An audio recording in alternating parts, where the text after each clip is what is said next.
Welcome! In today's video, I'm going to be comparing a new Yamaha Advantage tenor saxophone to a 1932 Conn New Wonder 2. Let's get started.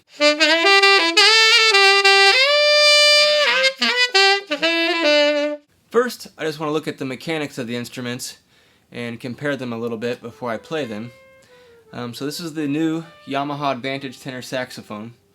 This saxophone has the ergonomics of a modern professional instrument. Overall, there's a few things that it doesn't have, but overall this is going to feel like almost any modern professional instrument. A few things it won't have is the tilting B flat spatula key and a high F sharp key. But besides that, it does have a lot of the features of a professional horn. This is the replacement for the YTS 23. And so the numbers on this one are YTS 282. And this one's made in China. A lot of the 23s were made in Japan.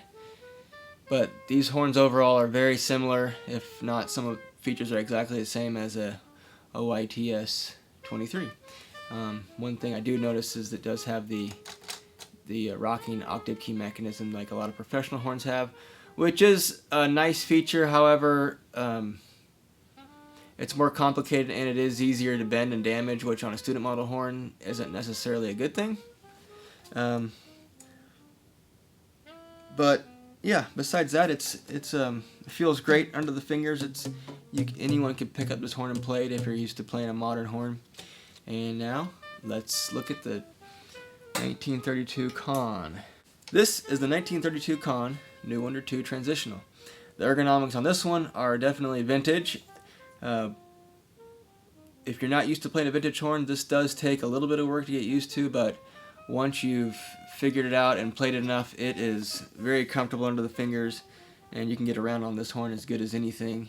I've done a few things to this horn. I'm going to have actually a separate video showing everything I've done to it, but just real quick, I've done a few things like raise the thumb rest and lower the neck strap ring and added some risers, and I've done a few other things that I'll get into in a more detailed video.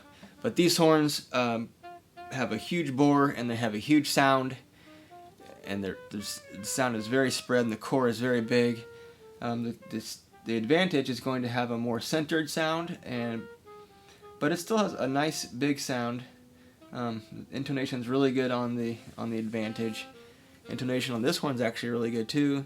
I've got another video coming up on that's going to talk about getting the key heights right, and which can solve a lot of intonation issues on any horn, but especially vintage horns where you think, oh, this horn just doesn't play in tune.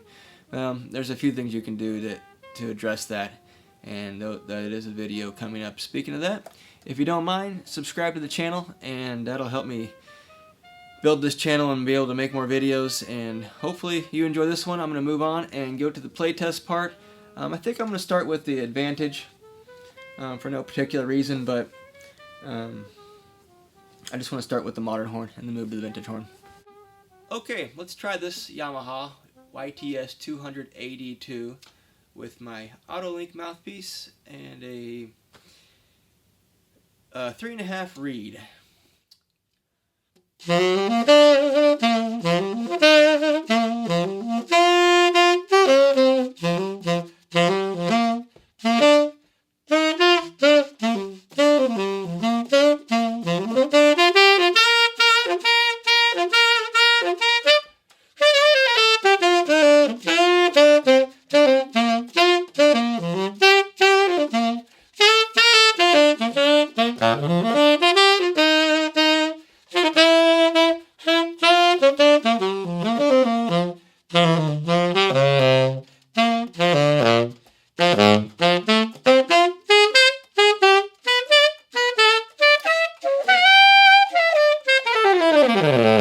Let's try the 1932 Conn New Wonder 2 Transitional.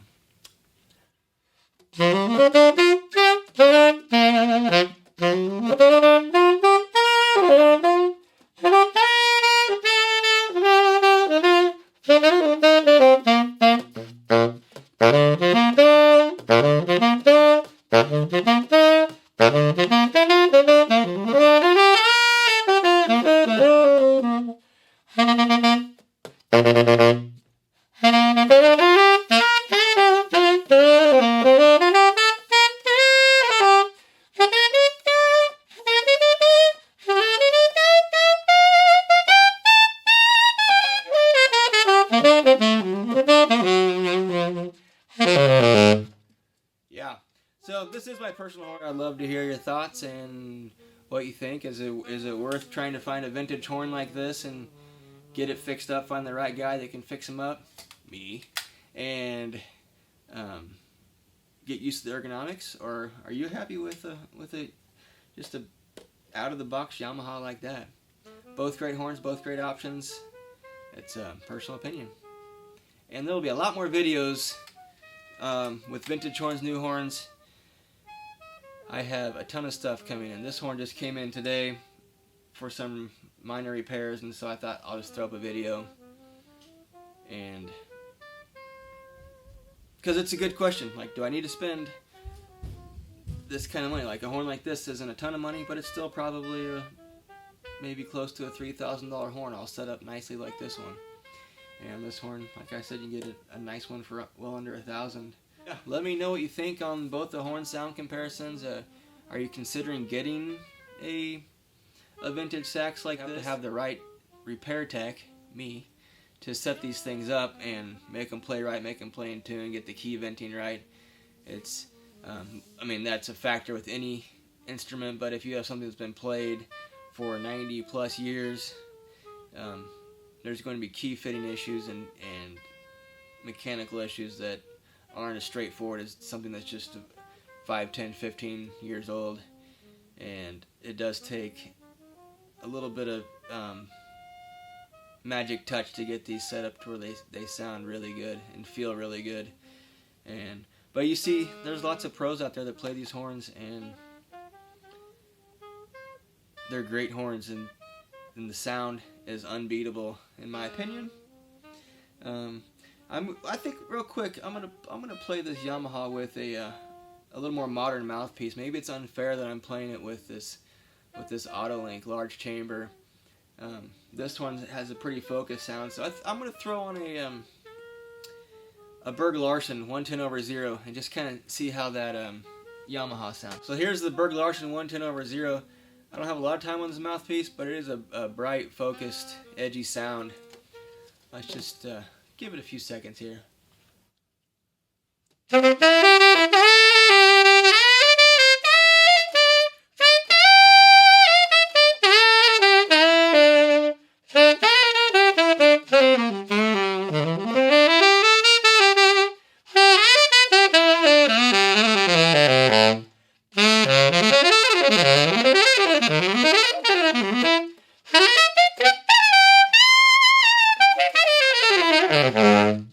Yeah. So yeah, maybe that's a good combination for that horn. Yeah, so find something with a baffle, nice aggressive baffle, and on a horn like this, and that could be a cool rock and roll setup. Or with the large chamber Auto-Link, it's a fun jazz setup. Thanks for watching. Please like, comment, subscribe, share, click the notification bell, call your friends, call your mom,